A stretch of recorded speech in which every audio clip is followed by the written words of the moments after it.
Wasak na wasak ang puso ni Elmer sa mga oras na iyon. Mugto na ang mga mata at halos hindi na niya makita ang daan kung saan niya minamaneho ang kotse. Pero bahala nang mabangga siya dahil wala na rin namang halaga ang buhay niya. Bata pa siya nang maulila sa mga magulang. Sinuwimpalad ang mama at papa niya sa isang aksidente. 20 taon na ang nakakaraan. Pinag-aral siya ng isa niyang tiyahin at nakapagtapos naman sa kolehiyo ng may karangalan. May maganda siyang trabaho. Nakapundar na rin siya ng bahay at lupa pero hindi siya masaya. May kulang pa rin sa buhay niya. Pero nang makilala niya si Bella, akala niya ay ito na ang babaeng makakasama niya habang buhay. Niligawan niya ito at minahal. Ikatlong anibersaryo nga nila ngayon kaya sabik siyang sorpresahin ng nobya sa condo unit nito. Ngunit pagdating niya roon ay gumuho ang mundo niya sa nasaksihan. Tumambad sa kanya ang pinakamamahal niyang si Bella. May katabing ibang lalaki sa kama. Nang mapansin siya ay saglit lang na nagulat ang mga ito. Bumangon ang babae at dali-daling nagsuot ng damit. Nilapitan siya. I'm sorry, Elmer. Tangi lang nitong sinabi. Gusto niyang magwala sa mga sandaling iyon pero pinigilan pa rin niya ang sarili. Hindi kasi siya yung tipo ng lalaki na gumagawa ng gulo. Dahil may pinag-aralan ay mas pinili niyang huminahon. Pero parang mas dumoble ang sakit na nararamdaman niya nang biglang lapitan ng lalaki ang nobya niya at niyakap ito. Vince, hayaan mong mag-usap muna kami. Doon ka muna sa kwarto, sabi ng babae. No babe, dahil nabuking na niya tayo, gusto ko lang na malaman niya na ako ang pinili mo kaysa sa kanya. Ikaw si Elmer, di ba? So ngayon alam mo na kung bakit mas enjoy si Bella na kasama ko kasi hindi ako boring na tulad mo at mas napapasaya ko pa siya sa kama kaysa sayo na parang tuod. Tatawa-tawang sabi ng lalaki tapos ay tumalikod na. Punong-puno ng galit ang buo niyang katawan na gusto nang sumabog pero nagawa pa rin niyang magtimpi. Sa halip na uwayin ng dalawa ay nagmamadali siyang umalis sa lugar na iyon. Sa isip nga niya sana ay bangungot lang ang lahat. Gusto ko nang mamatay, sigaw niya. Mariing tinapakan ng preno ng kotse nang mapatapat sa gilid ng bangin. Bumaba siya sa sasakyan at tumungtong sa semento. Ramdam niya ang lakas ng hangin sa may bangin. Nakapikit siya habang umiiyak. Wala namang iiyak kapag nawala siya. Wala na siyang pamilya. Ang tiyahin naman na nagpaaral sa kanya ay pumanaw na rin noong nakarang taon. Kaunti lang din ang mga kaibigan niya na yung iba ay plastic pa sa kanya. Alam na niya kung bakit ipinagpalit siya ni Bella sa ibang lalaki. Napansin niya na ang lalaking kasama nito sa kondo ay gwapo at macho. Samantalang siya'y mataba na nga hindi pa kagwapuhan. Kaya hindi niya masisisi ang nobya kung palitan siya nito. Napaka-konserbatibo rin niya, ni hindi nga siya marunong makipagkuwan. Ganon kasi siya pinalaki ng mga magulang at tiyahin niya. Ano pa ba ang silbi ko sa mundo? Wala na. Kaya kailangang wakasan ko na rin ng walang kwenta kong buhay. Sigaw niya. Ngunit bigla siyang napalingon nang marinig ang boses ng isang babae. Matipid pa itong tumawa. Kung tatalon ka, edi simulan mo na, sabi nito. Nakita niya ang isang dalaga sa hindi kalayuan. Nakaupo ito sa gilid ng bangin. Kanina pa ito naroon at di niya napansin dahil masyadong durog ang puso niya. O ano, hindi mo kaya no? Mataas yan, siguradong tupok riyan, sabi nito habang nakatitig sa kanya. Maganda ang dalaga. Mahaba ang gulo-gulo nitong buhok. Kupas ang makeup sa muka at maganda rin ang hubog ng katawan. Mas sexy pa nga ito kaysa kay Bella. Napansin din niya na gaya niya ay namumugto rin ang mga mata nito. Galing din ba ito sa pag-iyak? Tatalon ka rin ba, miss? Tanong niya. Lalo itong natawa sa tanong niya. Tumayo ang dalaga sa kinauupuan at inalok ang kamay sa kanya. Di niya alam kung bakit pero tinanggap niya iyon. Bumaba na siya sa sementong tinatapakan niya. Bumuntong hininga ang dalaga at nagsalita. Saka na tayo tumalon, marami pa namang araw eh. Natawa si Elmer. Di niya alam pero gumaan ang pakiramdam niya sa sinabi ng dalaga. Tila ba nabawasan ng kaunti ang bigat na kanyang dinadala. Mabilis na lumipas ang 3 buwan. Nagagawa ng ngumiti ulit ni Elmer at dahil iyon sa tulong ni Charmy. Mula ng gabing magkakilala sila sa may bangin ay hindi na sila mapaghiwalay. Palagi niya itong kinukwentuhan ng tungkol sa buhay niya, lalo na ang makadurog puso niyang love story. Pero pagdating naman sa buhay pag-ibig ng dalaga ay tikom ang bibig nito.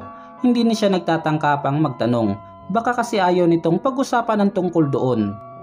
Sa mga araw na palagi silang magkasama ay hindi niya naiwasan na mahulog sa dalaga. Bukod sa maganda ay napakabait ni Charmy. Masarap din itong kausap at napakalambing. Alam mo, buti na lang at nagkita tayo noon sa bangin at hindi natuloy ang plano ko. Na-realize ko na hindi pala worth it na mawala ang buhay ko dahil lang sa walang kwentang babae. Naiiling na sabi niya. Ayan, ganyan ang gusto kong marinig mula sa'yo. Hindi naman masamang umibig pero matuto tayo na magtira para sa sarili natin. Sagot ng dalaga. Papunta sila ngayon sa isang restaurant para maghapunan. Maya-maya ay nagpaalam muna siya sa dalaga para pumunta sa palikuran. Pero pagbalik niya sa mesa nila ni Charmy ay laking gulat niya. Nakatayo ito at may kausap na isang lalaki. Hindi siya pwedeng magkamali. Kilalang kilala niya kung sino iyon. Si Vince. Paano niya ba makakalimutan ang gagong ito? Ito ang umagaw noon kay Bella. Nasalipan siya ni Vince. Ikaw? Nakakunot ang noong sabi nito. Tumigas ang ekspresyon ng mukha ni Elmer. Ako nga, anong ginagawa mo rito? Sagot niya. Wala siyang dapat na ikahiya rito. Ito ang may atraso sa kanya. Hindi siya maangasan nito tulad ng ginawa nito noon. Ngumisi ang lalaki. Nagpabalik-balik ang tingin sa kanilang dalawa ni Charmy.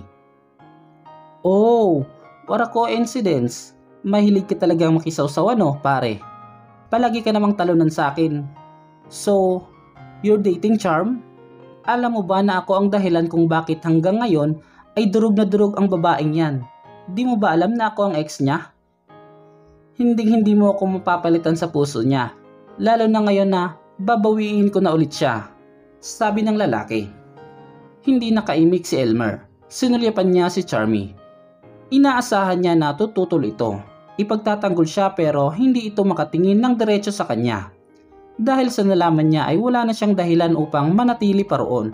Pero hindi siya papayag na hindi man lang magantihan ng walang hiyang lalaking ito na nangwasak sa buhay niya. Bago ako umalis, may regalo muna ako sa'yo. Sambit niya saka sinuntok ng ubod ng lakas ang mukha ni Vince. Bulagta ito sa sahig at hindi na nakatayo. Siya naman ay patakbong umalis sa restaurant. Hindi na niya nilingon pa si Charmy kung ano ang naging reaksyon nito sa ginawa niya.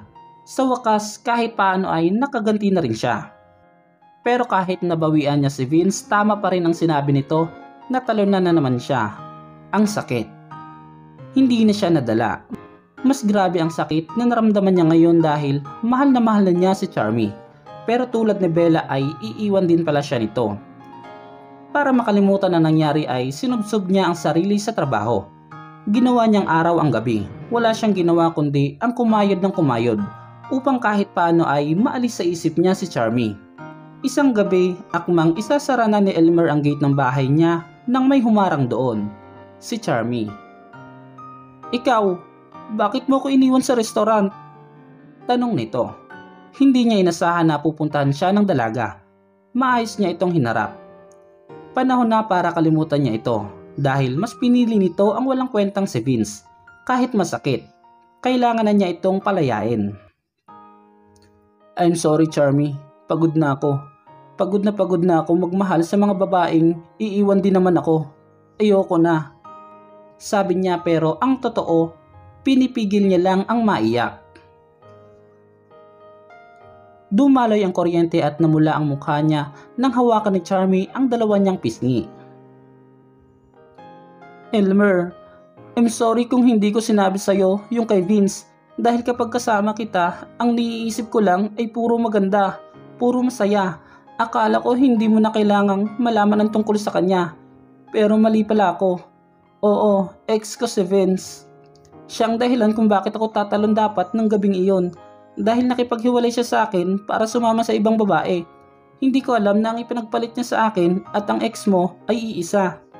Nang gabing magkita kami sa restaurant, sinabi niya sa akin na hiniwalayan na raw siya nung Bella dahil sumama na raw yung babae sa ibang lalaki. Gusto niyang makipagbalikan sa akin. Diyos ko, muntik na akong bumigay sa kanya. Pero nang malaman ko ang ginawa niya sa'yo, gustong gusto ko siyang sampalin. Pero naunahan mo na ako. Sinapak mo na siya. Napagtanto ko na hindi talaga siya deserve na mahalin dahil may mas karapat dapat sa aking pag-ibig at ikaw yun, Elmer. Mahal na mahal kita. Bunyag ng babae.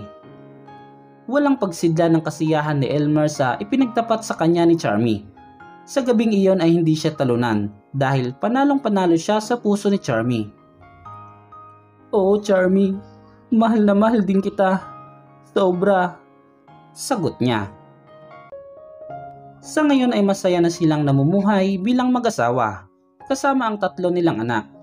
Kailanman ay hindi solusyon sa anumang problema ang pagtuldok sa sariling buhay dahil siguradong sisikat muli ang araw, dala ang bagong pag-asa.